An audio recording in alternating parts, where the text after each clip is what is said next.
ραδιοπαραμυθία.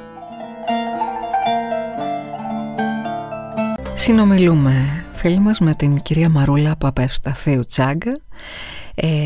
Είναι διδάκτορ ιστορίας του Πανεπιστημίου Ιωαννίνων. Διδάσκει προφορική ιστορία. Καλή σας μέρα, ευχαριστώ πολύ για την πρόσκληση, κυρία Χατζή.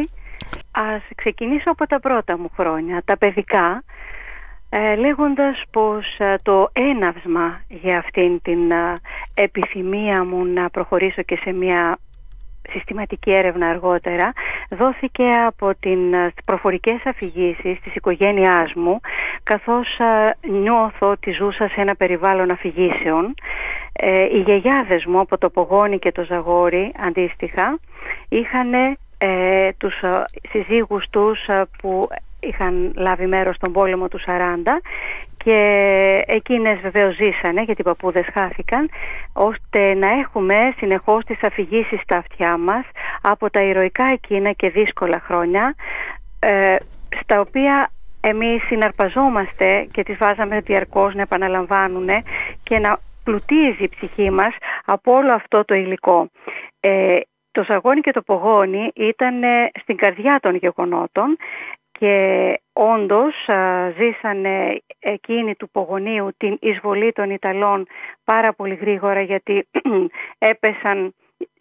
γρήγορα επιτέθηκαν στα φυλάκια και άρχισαν οι Ιταλοί να έρχονται στο εσωτερικό, και βεβαίως πολύ πριν από την κήρυξη του πολέμου, όπως και πριν την επίδοση του τελεσυγράφου στον Μεταξά, από τη 1 η ώρα τη νύχτα είχαν δει οι κάτοικοι της Κονίτσης τους Ιταλούς να μπαίνουν στα σπίτια τους, μπροστά στα μάτια τους, να έχουν σπάσει τα φυλάκια στο πιο πάνω στα σύνορα, στο Ασημοχώρι, στην Πυρσόγιαννη, σε ορισμένα συγκεκριμένα φυλάκια, γιατί αυτό δείχνει και το ύπουλον της επέμβασης και της επιθέσεως των Ιταλών. Έτσι λοιπόν πάρα πολλά από αυτά τα στοιχεία μας δινόντουσαν με τρόπο εναργή και βιωματικό, ώστε να βλέπουμε την ιστορία χειροπιαστή. Οι γονείς μου επίσης ως παιδιά τότε, αντίστοιχα η μητέρα μου, η κόρη της γιαγιάς από το Πογόνι και ο πατέρας μου, ο γιος της γιαγιάς από το Ζαγόρι, μας αφηγούνταν ως παιδιά τον τρόμο τους όταν προσπαθούσαν να κρυφτούν από την εισβολή και των Ιταλών αντίστοιχα στο Πογόνι, αλλά κυρίως και των Γερμανών αργότερα, άρα κυρίως του πατέρα μου από την επιχείρηση Πάνθυρ και Γη Παϊτός που είχε εξαπολύσει μεραρχή Εντελβάης, ιδιαίτερα στο Ανατολικό Ζαγόρι και ιδιαιτέρως στο κέντρο του Ανατολικού Ζαγορίου, όλων αυτών των ωραίων χωριών που είναι το Γρεβενίτη.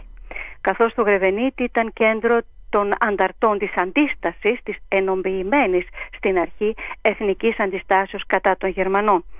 Με αποτέλεσμα να καούνε τα 1000 σπίτια αυτού του κεφαλοχωρίου και τα 297 σπίτια του χωριού, και οι 1000 κάτοικοι να προλάβουν, όσο προλάβαιναν, να κρυφτούν στα βουνά με μια χούφτα καρύδες στη τσέπη, όπως μου έλεγε ο 9χρονος τότε πατέρας μου, που τι θα τους κρατούσαν επί 3 μέρες στο κρύο του δάσους. Βεβαίως σκοτώθηκαν πάρα πολλοί κάτοικοι μέσα στο χωριό όταν μπήκαν οι Γερμανοί, μεταξύ αυτών και με φρικιαστικό τρόπο να λογίζεται έγκυος μητέρα και να σκοτώνεται και να λογίζεται το παιδί της, αφού οι Γερμανοί το είχαν πετάξει πρώτα στον αέρα και το περίμεναν να καρφωθεί στην Ξυφολόγχη. Αυτές οι λεπτομέρειες, που δεν είναι καθόλου λεπτομέρειες, αλλά που συνθέτουν όλο το παζλ και της τραγικής ζωής και της φρίκης και της θηριωδίας των ναζιστών, μπορεί κανείς να το ανιχνεύσει και να το δει, να το οσμιστεί, αν θέλετε, μόνο ακούγοντας ανθρώπους να τα αφηγούνται. Να είναι αυτοί που έχουν ζήσει αυτά, που εγώ που τα άκουγα έκανα πώς είναι δυνατόν. όταν σου λέει, ας πούμε, ότι κρεμάν τη μητέρα τους, έχουν κρεμάσει τη μητέρα της, η κυρία η αείμνηστη πλέον Γιαννούλα Σδούκου, στη Δροσοπηγή, ας πω και το όνομά της, κρεμάσανε τη μητέρα της η καραμπιναρία των Ιταλών που εγκαταστάθηκε στη Δροσοπηγή στο δοκάρι του σχολείου ανάποδα και την τυραννούσαν με το ξύλο, τη χτυπούσαν διαρκώς, φανταστείτε τώρα, για να μαρτυρήσει που έχει όπλα. Και αυτή η μητέρα ήταν που μόλις γέννησε τούτη εδώ που μου μιλούσε, την κυρία Γιαννούλα, την αείμνηστη, και ήταν 40, ούτε και 40 ημερών λεχόνα δεν είχε γίνει, και επειδή δεν βρήκαν τον άντρα της να αποκαλύψει το ψεύτικο τελικά κρυσφύγετο, ήταν μια κατηγορία συκοφαντική, δεν το ερεύνησαν περαιτέρω, αρπάξανε την λεχόνα και κάναν αυτό το μαρτύριο. Όταν λοιπόν, και τώρα ταυτοχρόνως λέω και περιστατικό, λέω και τον τρόπο που η ίδια το αναδιηγείται, μπορώ να σας πω το αναδιηγείτο με ένα χαμόγελο στα χείλη.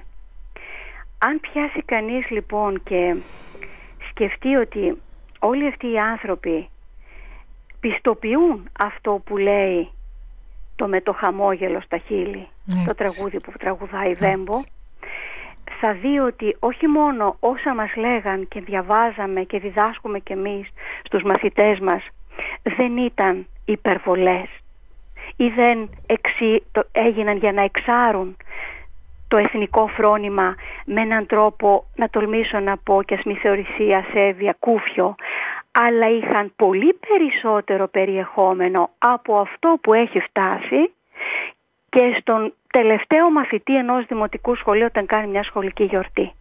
Και αυτό είναι από τα βασικότερα συμπεράσματα που μου έδωσε η βιωματική, το άγγιγμα αυτών των περιόδων και του Ελληνοταλικού πολέμου, που μου διηγείται ο πρώτος αφηγητής μου, Αηδόνης Δημήτριος, ο Δημήτριος Αηδόνης, κοντά 100 χρόνων τώρα, και να είναι καλά ο άνθρωπος.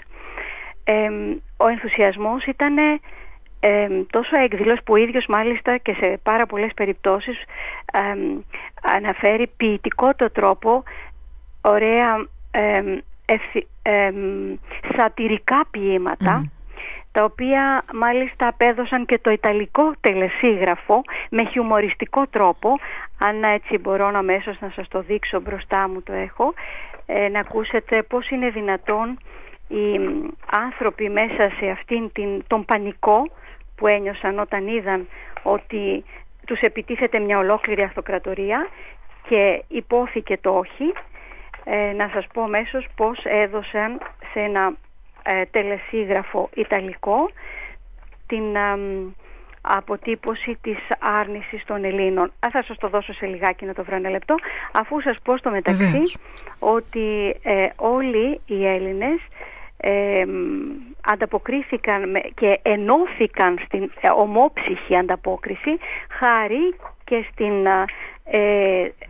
ένωση, χάρη και στον τορπιλισμό της Έλλης, το οποίο ήταν η τελευταία από τις προκλήσεις της Ιταλίας, διότι ήταν όλο τον προηγούμενο τρόπο προκλητική απέναντι στους Έλληνες με ύπουλο τρόπο, αλλά ο πυρπολισμός της Έλλης, ο τορπιλισμός της Έλλης, του ευδρόμου Έλλη, ένωσε την κοινή θέληση του όχι πια, δεν θα μας κάνουν περισσότερο ρεζίλι οι Ιταλοί. Και από εκεί δόθηκε το ένασμα για την ομοψυχία. Βέβαια πάντα οι Έλληνες είναι έτοιμοι για την ομοψυχία, και αυτό είναι, θα έλεγα, στο συλλογικό ασυνείδητο, μιας και λειτουργεί των συναμφότερων που λέει ο Σεφέρης, και έχετε δίκιο σε αυτό. Ο Ελίτης επίσης το τονίζει συχνά σαν φιλετικό ασυνείδητο, όπως πολύ ωραία το ονομάζει στα ανοιχτά χαρτιά. Μάλιστα, φιλετικό ασυνείδητο. Να το έχουμε υπόψη. Ο Αηδόνης λοιπόν, βρήκα μπροστά μου, έχει ένα σατυρικό ποίημα, το οποίο θέλετε να σας το... Πολύ ευχαρίστως. Στην Πίνδο τσαρουφοβροχή, στον Καλαμά χιονίζει, στην Κοριτσά κατακλυσμός, πιο πέρα βράσερίζει. Μπρος στην Οχρίδα πέσαμε σε εχθρική παγίδα, στην Πρέσπα Έλληνες υπείς μας βάλανε λεπίδα. πίεση υφιστάμενος ευζώνων και φαντάρων, υποχωρώ κανονικά, του τέστην άρον. Ο πράσκα υπεχώρησεν, ως αν εμένα άκον, στείλτε μας όσον τάχιστα φορτίων εσωβράκων. Ουμπάλντος οντού στρατηγός και υποψήφιος λαγός. Αυτό σατηρίζει την ανεπάρκεια του Πράσκα στην αρχή, ο οποίος ως τοποτηρητής της Αλβανίας, της καταληφθήσης εκ των Ιταλών ήδη από το 1939, απέτυχε να κάνει την εισβολή κατά τον τρόπο που παραμύθιαζε τον Μουσολίνη. Σήμερα θα φτάσουμε στα Γιάννενα και αύριο στην Αθήνα, θεωρώντας και υποτιμώντας και στα μάτια των Ιταλών στρατιωτών το εύψυχον των Ελλήνων. Στη συνέχεια αντικαταστάθηκε από το Σοντού, γι' αυτό τον λέει Δον Σάντο, ή ο Μπάλτο Σοντού, και αλλού τον λέει Δον Σάντο, και στη συνέχεια βεβαίως, επειδή και εκείνος απέτυχε στην ομαλή δήθεν αυτή και ταχύτατη διείσδυση και κατάληψη της Ελλάδος, αντικαταστάθηκε από τον Ούγο Καβαλέρο. Άρα επίσης οι Έλληνες, όπως το λέει ο κύριος Αηδόνης, σατηρήσαν εξαιρετικά το τελεσίγραφο, το ιταλικό. Είναι ένα 40στιχο, δεν θα το διαβάσουμε όλο, αλλά ας πάρουμε μία γεύση από 2 πεντάστιχα. Μετά το μεσονύχτιον, περί την τρίτην ώραν, που εβασίλευε στη γης ολόκληρον την χώρα, εφύλαγε ένα τρόμητος ακίμητος φρουρός της, ο Ιωάννης Μεταξάς, ο μέγας αρχηγός της. Έφνης χτυπάει η πόρτα του και γρήγορα ανεβαίνει ο Ιταλός ο πρεσβευτής, τον αρχηγό γυρεύει. «Buongiorno, signor Πρόεδρε, συγγνώμη που ως οικός την ώραν ταύτην έρχομαι, αλλά είμαι βιαστικός. Έχεις πολλούς χαιρετισμούς από τον σεπτών μου κύριον, που έχει υπό το κράτος του ολόκληρον υφήλιον. Τον μέγαν αυτοκράτορα όλης της Ιταλίας, Λιβύης, Τριπολίτιδος και της Αβυσσινίας μέχρι της Αλβανίας. Ακόμη χαιρετίσματα έχει στο Μουσολίνι, τον τρομερόν δικτάτορα που δένει και πουλίνει, τον τρέμουν όλα τα βουνά, τον τρέμει και ο Λεβάντες, και εις τον δρόμο που περνά βαράνε οι μουσικάντες. Αυτή λοιπόν η ισχυρή μου, πά να σε ρωτήσω, κι αν είναι και μεσάνυχτα να έρθω να σε ξυπνήσω, θέλουν χωρίς αναβολή κι οι δυο να πιούνε γάλα από την αγελάδα σας που λέγεται Ελλάδα. Το μεγαλύτερο δε κατόρθωμα, ένα από τα μεγαλύτερα κατορθώματα που έχει αναφέρει πληροφορητής μας και που συμβαίνει να είναι ο πατήρ Αθανάσιος Χατζής από το μοναστήρι της Δουραχάνης, είναι η μάχη της Βοβούσας, μια άγνωστη πτυχή που στα επιτελεία στο ΓΕΣ, στην ιστορία την επίτομη που έχει βγάλει το ΓΕΣ, αναφέρεται με ελάχιστες γραμμές, όπως και στο Ήπειρος Προμαχούσα του Κατσιμήτρου γίνεται λόγος βεβαίως, γιατί δεν υπάρχει μάχη η οποία δεν μπορεί να αναφέρεται. Όμως τι κάνει η προφορική μαρτυρία? Έρχεται και την ζωντανεύει σαν να βλέπεις ταινία. Και τι σημαντικό έγινε εκεί και πόσο σημαντική είναι αυτή η μάχη και πότε έγινε? Έγινε στις 3 Νοεμβρίου του 1940, ακριβώς την ώρα που μετά στο Καλπάκι ακριβώς πολεμούν στην Γκραμπάλα, το άλλο φοβερό ύψωμα που καταλαμβανόταν και ανακαταλαμβανόταν από τους Ιταλούς, με τον Κατσιμήτρο και τον Μαυρογιάννη και τον Τσίτο και το Κωστάκι που πυροβολούσε με ερασιτεχνικό τρόπο και έπεφτε η βόμβα στα καζάνια των Ιταλών. Αυτό είναι το ένα μέρος. Παραλλήλως λοιπόν την ίδια στιγμή στη Βοβούσα γίνεται ένα νέο θαύμα, διότι θα έλεγα πρόκειται περί άθλου. Τι εννοώ? Ο Δαβάκης στην Πίνδο είχε το απόσπασμα Πίνδου με περίπου το πολύ 2.000 στρατιώτες. Απέναντι όμως από όλη αυτή τη συνοριακή γραμμή αριστερά του Σαραντάπορου εισβάλλει η μεραρχία Τζούλια, η οποία έχει ήδη φτάσει από την προηγούμενη χρονιά στην Αλβανία και όλο το 1939 εκπαιδεύεται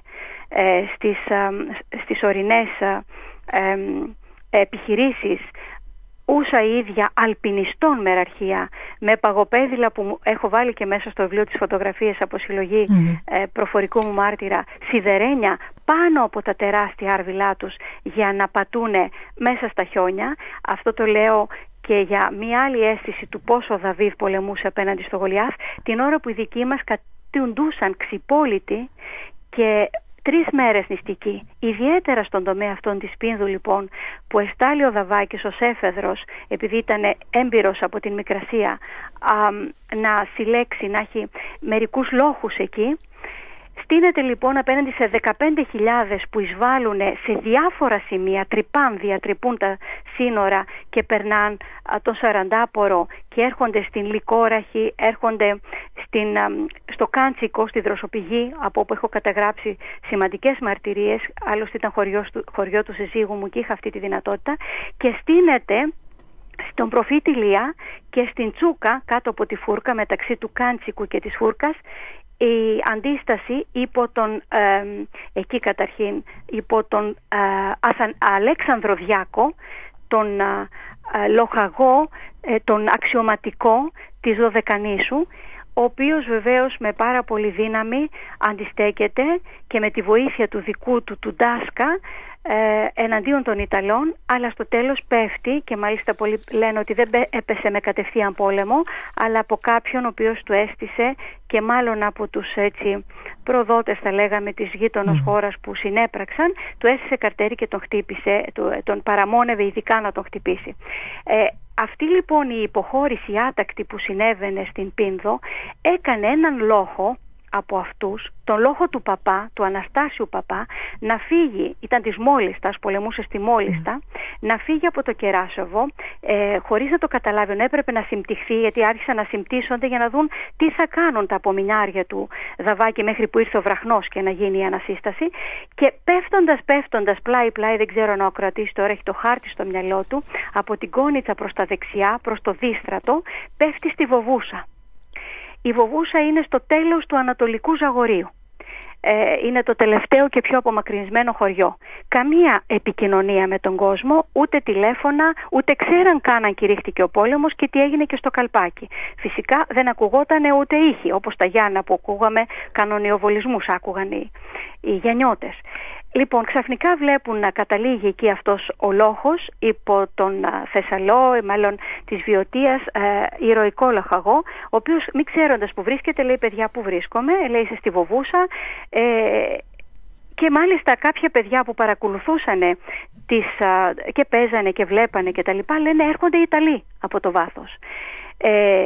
Εκείνη τη στιγμή λοιπόν πανικοβάλλεται το χωριό, μη περιμένοντας αν είναι δυνατόν οι Ιταλοί να φτάσουν σε αυτό το μέρος, που σημαίνει ότι έχουν διανύσει άπειρα χιλιόμετρα από τα σύνορα της Κονίτσης, έχουν περάσει το Δίστρατο στη Λάκαο και έχουν κοντέψει στο Μέτσοβο, γιατί το Ανατολικό Ζαγόρι είναι διαφορετικά από ό,τι πηγαίνουν οι ακροατές μας στα άλλα ζαχαροχώρια. Είναι κοντά στο Μέτσοβο. Ήθελαν άλλα 10 χιλιόμετρα και θα φτάναν στο Μέτσοβο. Τι σημαίνει αυτό? Αν φτάναν στο Μέτσοβο, κοβόταν η ραχοκοκαλιά της Ελλάδος ως προς τον ανεφοδιασμό. Δεν θα υπήρχε δυνατότητα η επιστράτευση που έγινε αμέσως στις 28 Οκτωβρίου, που ήθελε 4 μέρες να φτάσει και που πράγματι έφτασε στις 4 του μηνός.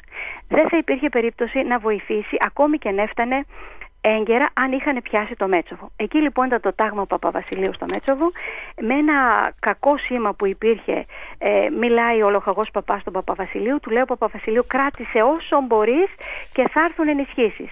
Η 3η λοιπόν 3η Νοεμβρίου, η ημέρα αυτή, είναι που στείνεται, πιάνει 2 υψόμετρα. Με το που φτάνει ο λοχαγός Παπάς εκεί, λέει: δεν έχω δυνατότητα να αμυνθώ για 2 λόγους. Πρώτο, γιατί είμαστε 3 μέρες σε περιπλάνηση μέσα στα άγρια βουνά, νηστικοί και άυπνοι, και έπεσαν όλοι οι στρατιώτες κάτω στη Βοβούσα και δεν έχουν πλέον δυνάμεις οι στρατιώτες μου. Αμέσως ο πρόεδρος του χωριού, όπως μου λένε οι πληροφορητές μου και είναι καταγεγραμμένο όλα αυτά στο βιβλίο, έδωσε έδωσε εντολή στις γυναίκες να φτιάξουν ψωμιά, μάλιστα αναφέρει χαρακτηριστικά των 2,5 οκάδων το καθένα, γρήγορα τραχανά, πληγούρι, τυρί, ό,τι υπήρχε, και φάγαν οι 70-80 το πολύ 100 στρατιώτες του λόχου. Και στη συνέχεια το δεύτερο πρόβλημα ήταν ότι δεν είχαν σφαίρες πλέον τα όπλα τους. Και τότε ο αδελφός του πατέρα Θανάση, ο Βάιος ο Χατζής, που ήταν μεγαλύτερος, 15 χρονών, είπε ότι έχουμε μία στίβα σφαίρες, εμείς τα παιδιά που παίζουμε εδώ, λέει, ως μπίλες και τα λοιπά, μέσα στο ναό του Αγίου Αθανασίου. Θέλετε να δείτε αν σας κάμουν? Μάλιστα οι περισσότερες από αυτές ήταν και από τη Μικρασία και από το 12-13, όπως μου αναφέρουνε. Μα λέει τότε ο λοχαγός παπάς, να γίνει ένα θαύμα και να ταιριάζουν αυτές οι σφαίρες στα δικά μας όπλα? Του φέρουν τις σφαίρες και πράγματι έγινε το θαύμα. Ταιριάζαν. Μάλιστα. Και στείνεται σε 2 λόφους, την Αγία Παρασκευή και στο Φέζο, και την ώρα που πλησιάζαν οι προφυλακές της Τζούλια στο χωριό, άρχισε με τον τρόπο των σουλιωτών που πιάναν τις ντάπιες να ρίχνει αραιά πυρά, δεν μπορούσε να ρίξει και πιο πυκνά άλλωστε, με αποτέλεσμα, και αυτό είναι το ωραίο της υπόθεσης, να πανικοβληθούν οι Ιταλοί, να πέσουν στο ποτάμι φυσικά τα όπλα ή τα πολεμοφόδια, οι κιθάρες που κοβαλούσαν, να μια μαρτυρία, και τα μαντολίνα, οι κιθάρες μάλλον μου λένε οι πληροφορητές, μάλλον μαντολίνα θα ήταν, και τα ποδήλατα των Ιταλών. Φτάναν λοιπόν ως τη βοβούσα με ποδήλατα. Βρέθηκαν στο ποτάμι όσα δεν παρέσυρε το ρέμα, και οι Ιταλοί ανέγνιαστοι, απολέμητοι επί 3 μέρες, φτάσανε στις 3 του. Αυτό λοιπόν το 3 είναι κόμβος ως προς την πρώτη οπισθοχώρηση των Ιταλών. Πάντως όλα αυτά τα εξαιρετικά γεγονότα υπάρχουν ως καταγραφές, είναι 100 αυτές οι καταγραφές. Δεν ξέρω τι να σας πρωτοπώ, δεν ξέρω αν πρέπει να μιλήσουμε για Λιγκιάδες, Μουσιωτίτσα, για τα ολοκαυτώματα, για όλο αυτό το βομβαρδισμό των Ιωνίνων. Δεν προλαβαίνω νομίζω. Ευχαριστώ πάρα πολύ, να είστε κι εσείς καλά και πάντα καλή επιτυχία στις όμορφες εκπομπές σας.